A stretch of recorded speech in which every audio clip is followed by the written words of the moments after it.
بسم اللہ الرحمن الرحیم۔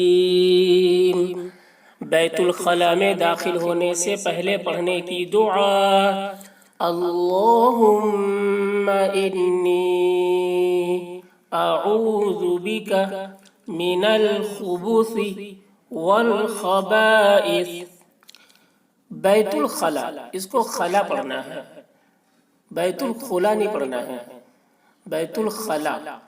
میں داخل ہونے سے پہلے پڑھنے کی دعا، بیت الخلاء میں داخل ہونے سے پہلے پڑھنا ہے، اندر داخل ہو کر نہیں پڑھنا ہے، کیونکہ وہ گندی جگہ ہوتی ہے، اس وجہ سے پہلے پڑھنا ہے، پھر بائیں پیر اندر داخل کرنا ہے، بائیں پیر اندر کر کے داخل ہونا ہے۔ تو یہ دعا اللہم ایسے پڑھنا ہے، اللہ کلام کو پر کر کے،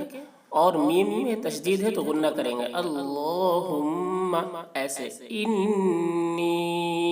نون میں بھی غنہ کر کے پڑھنا ہے، اعوذ بک، اعوذ ایسے بولنا، اعوذ نہیں بولنا ہے، اعوذ حمزہ اور عین دونوں میں فرق کرنا ہے، اعوذ بک خبث من الخبث والخبائث، والخبائث